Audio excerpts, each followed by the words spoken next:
Bueno, vamos a cerrar el programa con una propuesta, a ver qué vamos a poder parir en este momento, ¿no? Del programa, que es una entrevista con Patricia Rosenberg, con la doctora, con la dirigenta, con la militante, o militante, sí, militante voy a decir así. Que cuando me enteré del dato, yo recordé esas charlas telefónicas cuando estaba en FM Moreno, las discusiones que tenía con Patricia Rosenberg, no sobre la maternidad, sino cuándo la maternidad iba a ser la maternidad. Y creo que nos llegó un tiempo a todos comprender ese proceso, las etapas. Voy a decir algo que nunca lo dije, o si lo dije no lo recuerdo, pero en la maternidad de Estela de Carlotto nació mi hijo, Ulises. Así que yo atravesé ese proceso con todas las emociones que se pueden dar y los aprendizajes que quedan. Y fue muy impactante, desde la alegría que podemos sentir, que se produjo el nacimiento 10.000 de parto humanizado en un municipio que tiene tantas dificultades, pero que tiene un hospital, porque no es solamente la maternidad, es un hospital la Estela de Carlotto. Entonces, como Patricia fue directora allí y tiene su máscula en la Estela de Carlotto, ¿qué te pasó justo el Día del Maestro? Fue el 11, ¿verdad? Justo el 11 de septiembre. Que el Día del Maestro, digo, bueno, yo me acuerdo de Allende, el 11 de septiembre, pero claro, ¿qué te pasó ese día? Fue muy emocionante. Yo ya sabía, porque por supuesto veníamos charlando con Lalo y con Cristina, con los directores de la maternidad, que me venían contando también para armar el festejo en relación a los nacimientos, que estaba por llegar al 10.000, pero bueno, la maravilla de este tipo de partos y de este tipo de organizaciones es que uno nunca sabe cuándo, digamos, ¿no? Porque no hay programación de... Así que amanecí con la foto de la mamá y de Cataleya. Cataleya, las 10.000. Cataleya, así se llama la niña que nació.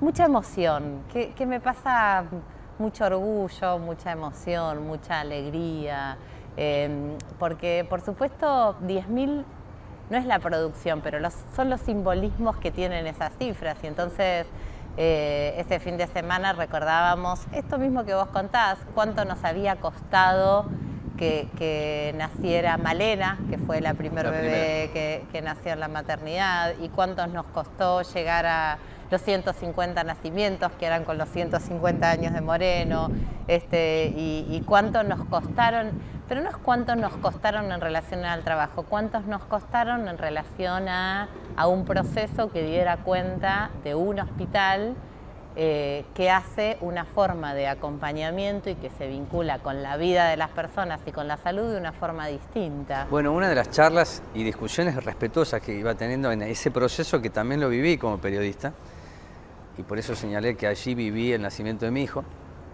que no corona nada, sino que es un momento único, es por qué Moreno no tenía otro hospital parecido al Mariano Luciano de la Vega y se optaba por este. Bueno, creo que la invitación para ustedes, además de poder charlar con Patricia, es que en algunos pasajes de notas que he hecho con ella he hablado de planificación.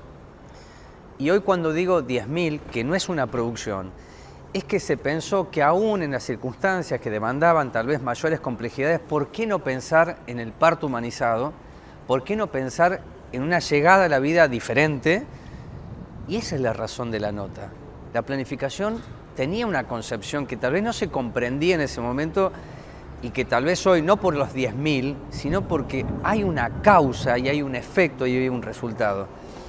De allí que, nuevamente, la emocionalidad que vos portás es que hoy podés dar cuenta de qué es lo que se pensó y por qué se pensó. Y que hay una historia, ¿no? Lo primero es esto de...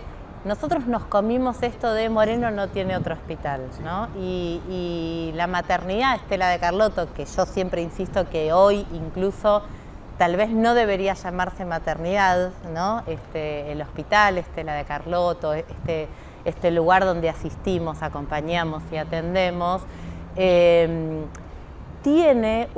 me parece que tuvo y tendrá, y se pudo sostener, además, que me parece que es lo importante, se pudo sostener y crecer desde 2013 hasta hoy, desde ese primer nacimiento hasta hoy al número de 10.000, desde la primera persona que acompañamos con una ligadura tubaria, desde la primera persona que acompañamos con una interrupción legal del embarazo. Te iba a preguntarle a Ile porque hicimos varias notas sobre eso. ¿Te acordás cuando era un tema casi tabú? Y que era tremendo, y que la pregunta después era, pero ¿cómo podés estar a favor de los nacimientos y de los abortos, ¿no? Como si...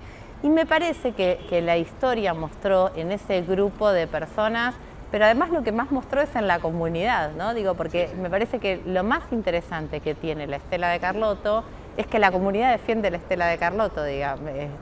Es que la comunidad, aún con la necesidad primero, porque el hospital, yo siempre digo, la maternidad no es que nace de la militancia del parto respetado, nace del espanto. Moreno tenía una de las razones de mortalidad materna más altas del país. Sí, sí. Se morían las mujeres por cosas que no tenían que morirse. Se había intervenido.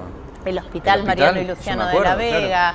Claro. Y entonces me parece que nace de hacerse cargo de los problemas. No es que esté mal que las cosas nazcan de la militancia, pero cuando las cosas nacen de los problemas, de hacerse cargo, y eso se lleva a, no solamente, por supuesto necesitamos que no se muera la gente, pero además necesitamos que las personas nazcan en un lugar que les dé una bienvenida a la vida diferente a esas personas que nacen, y que esas personas que paren, esas familias que se constituyen, esos barrios que se constituyen distintos, también tengan un lugar de amor, de apoyo, de ser protagonista. Yo te puedo contar 10.000 anécdotas de qué pasaba. La familia de Malena, la primer bebé que nació en la maternidad, se había mudado de González Catán porque tuvo un procrear, digamos, ¿no? Y entonces, como tuvo un procrear, se vino a vivir a Moreno, que era el lugar donde le alcanzaba para comprarse el terreno. Entonces, ese hospital no está escindido de esas políticas públicas. También me acuerdo una mujer, yo cuando era la directora iba, recorría, me gustaba mucho poder hablar, preguntarles qué había estado bien, qué había estado mal, y entonces la mujer me cuenta que un médico, Juan Pablo, me dice, ¿sabe qué me pasó? Me dijo, vas a poder, vas a poder, vas a poder. Y sabe que yo voy a poder toda mi vida. Y entonces y como esos un montón de cosas buenas y un montón de cosas que también nos pusieron en otro lugar. También recuerdo una mujer que había tenido su bebé en su casa, en Villanueva, y que vino 5 horas después que había parido con su bebé y su hija de 15 años que la había asistido. Y no es porque había soñado el parto planificado en domicilio, no había salido de Villanueva porque no iba a salir a las 5 de la mañana e iba a dejar a sus otros hijos solos porque su esposo estaba trabajando en Misiones. Y entonces no salió porque decidió que no iba a poner en riesgo, y vino a la maternidad porque su hija de 15 años había quedado tan impresionada que le dijo que no iba a ser madre, y ella se sintió muy culpable con que su hija había dicho. Y entonces nosotros dijimos, ¿cómo es que no pudimos acompañar de forma diferente a esa? ¿Cómo es que no fuimos como maternidad, como Estado, como municipio, como sala, como vecino, como personas, un acompañamiento distinto? ¿Cómo es que no pudimos armar redes? Entonces, ¿qué es lo que pasó con la maternidad? ¿Qué es lo que pasa con la maternidad? Me parece que lo que más pasa es la comunidad se apropió que tiene derecho a una forma de ser acompañada y asistida en el parto, en el aborto, en la anticoncepción, en la ligadura tubaria, de una forma absolutamente distinta. Y entonces, cada una de esas 10.000 son historias de vida distintas para esas personas y para nosotros. Sí, y está perfecto que Patricia lo cuente así, porque no estamos hablando de cuestiones ideales. La vida es finita y es muy irregular. Por lo tanto, hay momentos de mucha alegría, hay momentos de sufrimiento, pero cuando se siente acompañada una persona, es que no está sola, ¿no? Es la caricia, es el abrazo, es la contención. Y que se comprende esto porque también forma parte de lo que se fue construyendo, era la maternidad. Bueno, es un hospital, tiene un número además, ¿no? ¿Puede ser el hospital Estela de Carlotto? Sí, perfecto. Porque ya no solamente es el parto humanizado, sino lo que decía Patricia, que lo hemos charlado y hemos hecho muchas notas sobre ILE, interrupción legal del embarazo, se hizo, o vasectomía también, es decir, estamos hablando de... Es el hospital de Argentina que más vasectomías Bueno, hace. por eso, como tenía ese dato, también lo menciono. Y me parece que lo otro es cómo la comunidad dice, esto me pertenece, pero no una cuestión de posesión privada, sino, este es mi derecho. Y fíjate que vos lo decís. Tampoco se puede hacer fetiche en la militancia. Había un problema, el hospital colapsaba, la maternidad colapsaba, había muertos, personas muertas. Entonces dijeron, ¿qué hacemos? ahí nace este proyecto que, claro, muchos discutíamos por qué un hospital. Bueno, había algo que después, vuelvo a la palabra planificación, tiene sustento hoy para mañana porque vino para quedarse. Vamos a la otra parte de la nota con Patricia, es qué es lo que te dejó, hablando de, no de partos, sino de números que nacieron en la noche del domingo, en los 3 niveles, ¿no? Nacional, provincial y local. ¿Qué te pasó a vos como mujer de la política? Es una mujer que comprende no solamente los resultados, sino los problemas. Sí, la verdad que me sigue pasando, ¿no? Sí, por supuesto, ¿no? ¿Qué me sigue pasando? A mí la verdad es que al principio estuve muy consternada porque no era un resultado que yo esperaba, ¿no? Digo, por supuesto, después va pasando el tiempo y uno puede analizar muchas circunstancias, pero yo no esperaba una derrota electoral ni a nivel nacional, ni a nivel provincial, ni tampoco, tal vez porque me es más cercano puedo analizar lo local de forma diferente. Entonces, bueno, al principio, me parece que el domingo de la noche lo que tuve fue un fuerte shock. Después uno, por supuesto, y me parece que cuando pasen los días también vamos a entender más cosas. Después decanta, dice. Sí, no sé si después decanta uno, después de la consternación puede analizar de forma diferente, también para hacer de forma diferente lo que se pueda hacer de forma diferente. Yo creo que hay muchas cosas que son resultados de la pandemia, ¿no? Y que eso es lo que le ha pasado a los oficialismos a nivel mundial. Cuando uno ve cómo le fue a las elecciones, a los países que más restringieron, que menos restringieron, que económicamente están mejor, que económicamente están peor, la pandemia nos vino a desarreglar tanto nuestra vida cotidiana que es muy difícil para un gobierno salir bien de eso, porque las personas están tristes, están enojadas, perdieron familiares, perdieron situaciones económicas, perdieron vacaciones, perdieron cosas grandes, perdieron cosas chiquitas, perdieron cosas más de fondo, perdieron cosas más superficiales, pero lo que perdieron es un orden de la vida. Sí, sí. Y de eso me parece que es bastante difícil, digamos, que en una elección se expresa enojo, digamos, una parte de la población expresa el enojo, y eso me parece que hay que saber leerlo. Después, creo que por supuesto hay situaciones que nosotros como gobiernos tenemos que poder resolver. La cuestión de la economía es una cuestión de fondo compleja que tiene años. Digo, el problema de la inflación es un problema muy grande para el país, muy grande, el problema de que haya tanto trabajo negro, el problema de la inestabilidad laboral. Ahora, a eso creo que seguro la respuesta no es la flexibilización laboral, digamos, ¿no? Que digo que este problema, la respuesta no es el PRO, no es Cambiemos, no es la derecha. Pero me parece que son cosas en las que hay que analizar rápidamente, no solo por la elección de noviembre, que también hay que trabajarla mucho, pero no como estrategia electoral, sino también para estrategia de comunicar. Digo, qué cosas queremos hacer, qué cosas podemos hacer y cuáles son los problemas que no pudimos leer.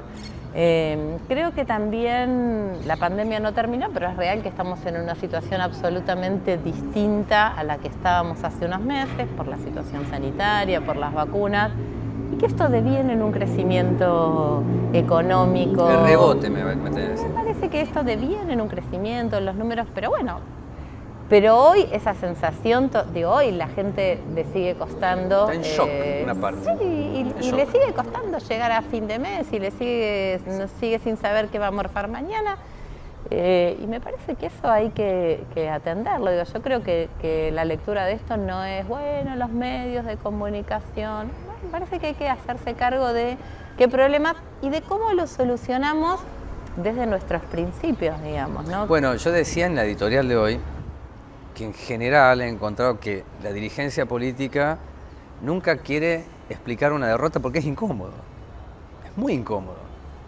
Y lo dije en el comienzo del programa, no es una cuestión de frentes, siempre es la excusa de encontrar rápido la excusa. Entonces, para mí eso es parte de la vieja política, porque tenemos problemas tan grandes que si no se atreven a explicar cuál es la falla, bueno, creo que los problemas son mayores.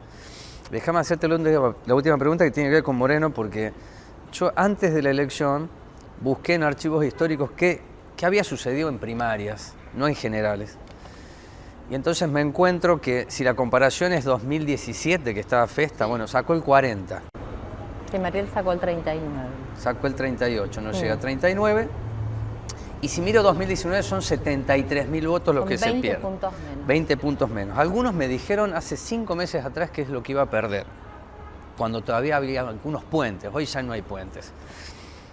Pero Mariel, en forma, te diría, escueta, moderada, dijo, nosotros ganamos, en otros municipios no fue tan bien. Bueno, en la primera, salvo Rodríguez, digo yo, los municipios fronterizos ganaron todos los oficialismos. Y a nivel global el 75% de los oficialismos han ganado con la pandemia. Pero ¿qué crees que puede pasar? Si hay capacidad de escucha, o como dicen muchos, ya definió el modelo, y ustedes, otros, dice, empezamos de hace tiempo a mirar el 23. Es decir, que estamos corriendo la carrera esa. Sin duda, digamos, no. Yo, si hay capacidad de escucha, creo que no. Mariel mostró no tener capacidad de escucha. Por eso, para mí, lo mismo que te decía de lo nacional, en lo local, el problema no es hacer una estrategia electoral, el problema es hacer un proyecto de gobierno.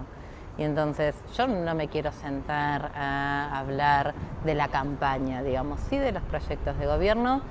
Y creo que hay que escuchar que hay 70.000 votos menos en Moreno, y 70.000 votos menos en Moreno, digamos, con lo que Moreno representa, que es distinto de lo que le pasó a Merlo, que es distinto de lo que le pasó a La Matanza, que es distinto de lo que le pasó a José Cepaz. Entonces, a mí me parece que habla de el peronismo no es un sector solo, y esto es para lo local y es para lo nacional. Este es el gobierno de Levita, y eso ¿se puede escuchar o no se puede escuchar? Y Mariel tiene derecho, por supuesto, porque es la intendenta elegida, digamos, ¿no? Sí. Hacer lo que le parezca mejor. Ahora, en eso deja fuera, no en la campaña electoral, sino en un proyecto de gobierno. Bueno, y ese es un costo que Mariel tiene que asumir. Yo creo que es digamos, si las primarias, nosotros pedimos primarias siempre. Las primarias valían, nosotros nos presentamos en el 2017 cuando estaba Festa, y no nos dejaron y nos dieron. En el 2019 una primaria, tiene que haber primaria, tendría que haber habido en el 2021, pero no solo en los municipios, sino en todo el país. El sentido de las primarias no es matarse después, es construir proyectos colectivos, y eso me parece que es lo que no se entiende. Los proyectos son de abajo hacia arriba, no de arriba hacia abajo, no es la verticalidad, no es la capitanía, no es el coronel, no es el general, no es ese momento. Hay que construir proyectos de abajo para arriba, y de verdad con todos, pero no con todos para decir vos vas primero, vas segundo, vas tercero, vas quinto. Digamos, el con todo es para discutir proyectos de gobiernos y tener valores que valen. Y el valor que vale es cumplir con la palabra, discutir ideas, discutir proyectos. Entonces, en el 2023...